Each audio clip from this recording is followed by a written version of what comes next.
Bonjour les jeunes, alors aujourd'hui une nouvelle chronique qui va s'appeler Flashback, que je vous ai présenté dans cette vidéo, que je vous invite à aller voir si vous ne l'avez pas vue. Allez-y, c'est du bon, c'est du beau, il n'y a pas de souci. Alors aujourd'hui, pour ce premier flashback, je vais m'intéresser sur un film que j'avais adoré il y a 4 ans de cela, que j'avais vu un soir à la tripotée, un peu fatigué, je ne sais même pas si on peut dire que c'était le soir ou plutôt le matin. Enfin, je vais vous parler de Dante 01. Donc Dante 01, pour vous mettre en situation, c'est un film qui est sorti en janvier 2008. C'est un film de science-fiction français, co-scénarisé et réalisé par Marc Caro, un fidèle de Jean-Pierre Jeunet, et cela se ressent beaucoup dans le film. Que ce soit aux couleurs de l'étalonnage, qui est très jauni, au niveau des acteurs, et au niveau de l'ambiance également. Donc la première et seule fois où j'ai vu ce film, il était tard le soir ou tôt le matin, j'arrivais pas à dormir, je ne savais pas quoi regarder, je suis allé sur un site de streaming, et là, pouf, je tombe sur Dante 01. 1h20 de film, qui pour moi se sont passés en une demi-heure. Je n'ai pas vu ce film passer, je l'ai adoré de bout en bout. Donc de ce que je me souviens du film, c'est cette ambiance particulière, cette ambiance un petit peu claustro, un petit peu enfermée. En fait, de ce que je me souviens, c'est qu'on suit l'arrivée d'un personnage qui est incarné par Lambert Wilson dans une station spatiale en forme de croix du Christ, qui est en fait une station spatiale pour une prison en fait, pour enfermer les pires criminels. Qui est aux abords d'une planète qui s'appelle Dante, qui est en fait une planète volcanique où pas âme ni vie, rien ne peut y vivre ni survivre dessus. Et ce personnage est un petit peu particulier, il parle pas, il a l'air, je ne sais pas, dans un autre état, et il fait des choses cheloues, à moitié de la magie, ou je ne sais plus quoi, je ne saurais expliquer.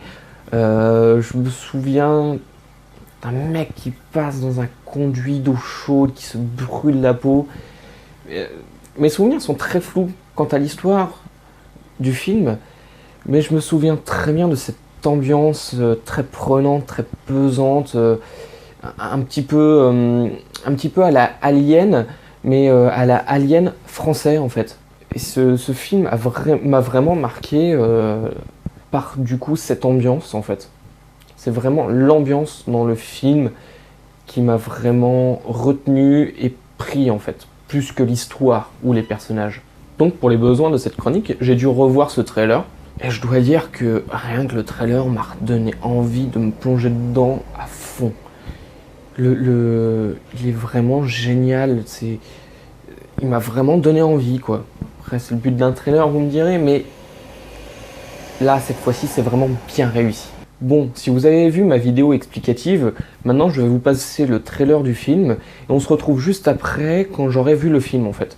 Donc pour vous, ça va se passer en boum trailer, boum, je reviens et je parle du film alors que je l'ai vu quoi. Boum trailer. On raconte qu'aux portes de l'enfer est écrit « Vous qui entrez ici, perdez tout espoir ». Pourtant c'est là, au milieu des parias, des réprouvés, qu'est apparu le sens véritable de ma quête. Qu'est-ce qui vous a valu d'être expédié dans cette antichambre de l'enfer? J'ai été envoyée ici pour expérimenter de nouveaux traitements sur les détenus, qui restent en vie à condition de jouer les cobayes. Je suis contre le mot cobaye. Notre nouvel arrivant. C'est quoi votre nom? Fréjance. Qui vous a dit son nom? Dieu me l'a dit. Nous ne savons pas grand-chose du nouveau arrivé avec vous dans la navette. Ce mec-là est un ange envoyé par Dieu. Je connais le chemin de la délivrance. On intervient. Vous le saviez, Quoi? que cet homme n'est pas ordinaire. C'est toi qui m'as sauvé. T'es qui au juste? Ce Saint-Georges est en train de semer le désordre entre nous. Moi, si tu me demandes de l'éliminer, je l'élimine. Il n'a aucune blessure. Il s'agit d'une résurrection.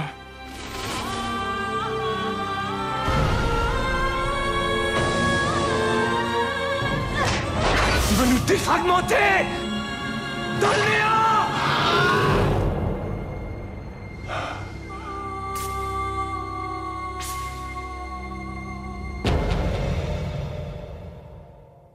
Eh bien, première constatation. Après avoir revu ce film, 4 ans plus tard, je dois le dire que je l'aime toujours autant, si ce n'est plus. Bon, maintenant que j'ai un œil un peu plus expérimenté sur le cinéma, il y a quelques passages qui m'ont fait tiquer, on va pas se mentir. Il y a quelques passages dommage, que je m'en souvenais plus. Donc, tout comme après mon premier visionnage, il y a un truc qu'il reste, c'est les questions.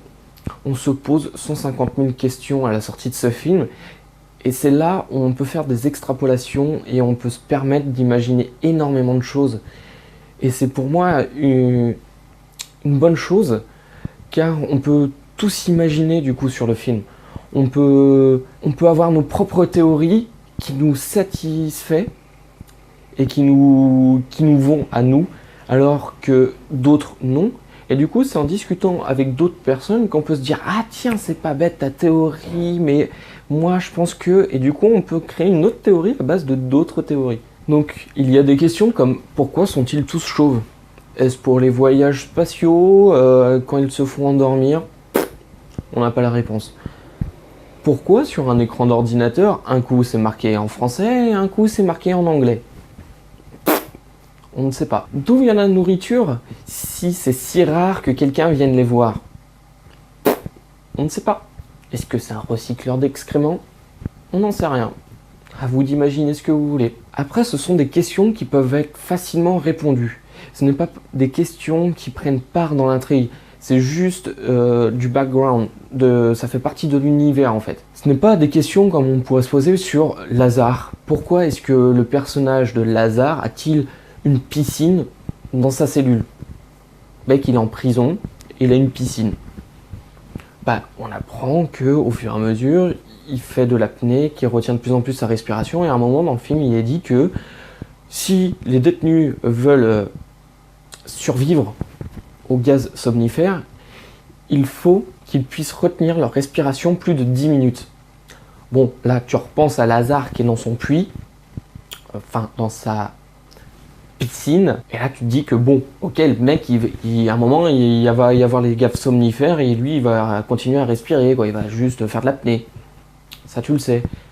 En parlant de ça, en parlant de Lazare, du puits, quasiment tous les personnages ont un nom avec une signification, avec leur rang social ou leur psychologie, leur façon d'être en fait.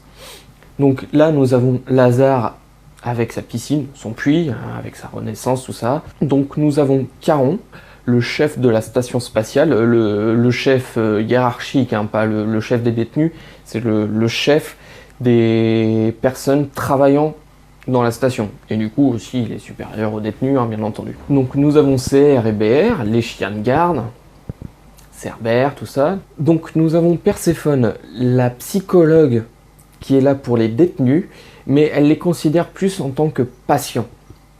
Elle a du mal à les considérer en tant que détenus, en tant que personnes qui ont fait du mal à d'autres personnes. Et d'ailleurs, en parlant des détenus, nous avons leur chef qui s'appelle César. Il n'y a pas besoin de plus d'explications, le chef c'est César, voilà. Il n'est pas grand, puis il arrive à mater des plus grands que lui. Nous avons également Bouddha, qui passe son temps à prier, à méditer, mais qui veut malheureusement tuer toute personne anormale et toute personne qui ne se sent pas heureux selon lui, qui du coup mérite la mort pour être délivré. Dommage, le début était bien. Nous avons également Moloch, un personnage qui ne fait que manger, d'ailleurs il est très, très rond, très costaud, un peu bouboule, on va pas se mentir. Et Moloch, de là en déduire qu'il a mangé des enfants, il n'y a qu'un pas. C'est pas dit ce qu'il a fait pour arriver là, d'ailleurs on ne sait pas pourquoi ils sont tous là, on sait que c'est des criminels de la pire espèce, c'est tout. Donc criminels de la pire espèce, manger des enfants, ça passe, ça passe. Pour Attila, c'est plus compliqué. Je peux pas révéler sa personnalité par rapport à son nom sans faire de gros spoils sur le film. C'est pourquoi je vous invite à aller le voir, comme ça vous pourrez m'aider à comprendre Rasputin. Je ne comprends pas en fait sa personnalité par rapport à son nom. Je comprends pas le lien en fait. Donc comme ça vous pourrez m'aider dans les commentaires à me donner la solution ou des pistes de réflexion. Et puis bien sûr, nous avons le personnage principal, incarné par Lambert Wilson, en tant que Saint-Georges, pourfendeur de dragons. Je pense qu'avec un nom comme ça, c'est bon. Ça claque sa mère direct, tu vois. Tu en imposes, tu peux pas en faire plus. Saint-Georges, pourfendeur de dragons. Non mais sans déconner. Enfin bref. Donc, dans ce film, nous suivons l'arrivée de Lambert Wilson, de Saint-Georges, qui arrive dans cette station spatiale. On ne sait pas pourquoi. On sait qu'il a été retrouvé parmi des centaines de victimes de meurtre. Il y avait beaucoup de morts tout autour de lui. Et c'était le seul survivant. Sauf qu'il ne parle pas, il est bizarre, il est tout seul, il est perdu dans sa tête en fait. Et au fur et à mesure, on comprend que... il y a peut-être quelque chose, c'est peut-être un élu des dieux ou une sorte de nouveau Christ, on ne sait pas. En tout cas, il est arrivé en même temps qu'une scientifique dans la station spatiale. Ils sont arrivés tous les deux en fait dans la même navette.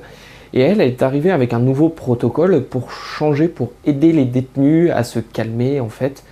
Et on sait que c'est des nanomachines qu'on injecte dans le sang et qui recodent l'ADN pour éviter que ces personnes aient des excès de violence et des excès de rage soient perturbés en fait.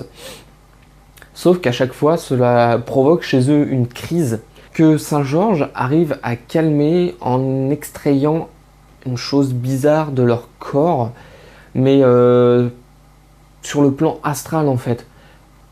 Nous, en tant que spectateurs, nous le voyons comme lui le voit, mais les autres personnages du film ne voient pas, on le voit juste extraire, on le voit juste essayer de prendre quelque chose dans le corps d'une personne et de manger. Sauf que bon, voilà, comme par hasard, la station spatiale va s'écraser sur la planète Dante. Et pour remettre la station spatiale en orbite, le problème c'est qu'il faut accéder au poste de contrôle qui est sous les détenus. Donc les gardiens de la prison doivent traverser la prison, là où sont les détenus en liberté, pour aller au poste de contrôle.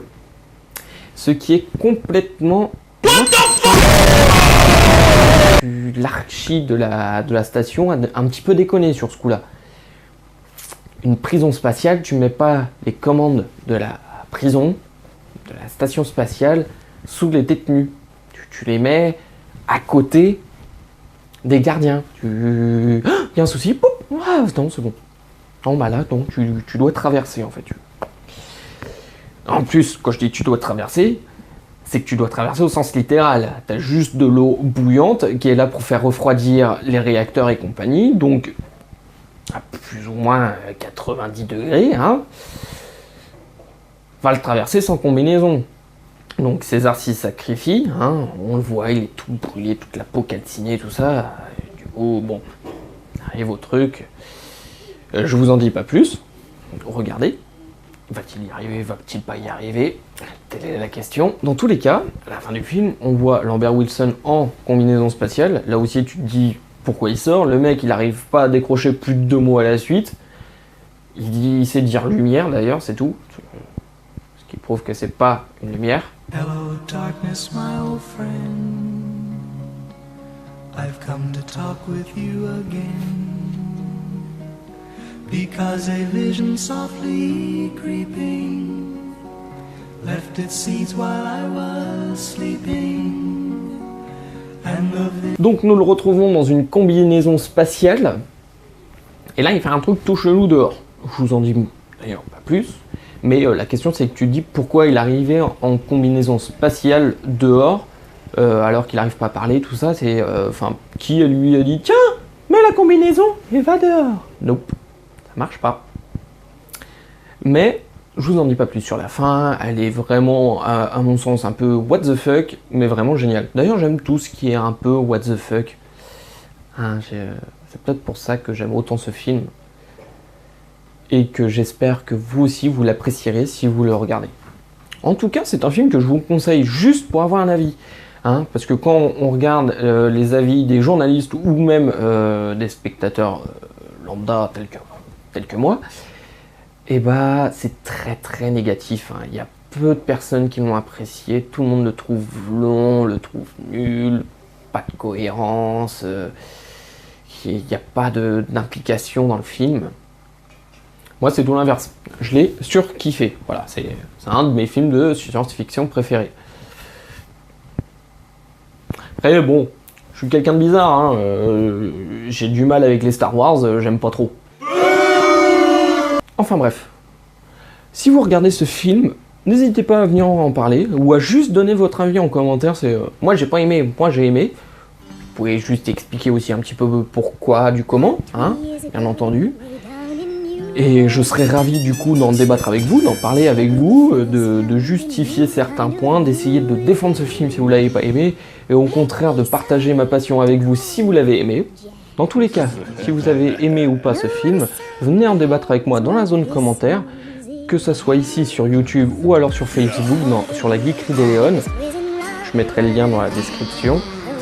Sinon, comme d'habitude, commentez, likez, partagez la vidéo et abonnez-vous. C'était la Geekerie des Léon. À bientôt pour un nouvel épisode.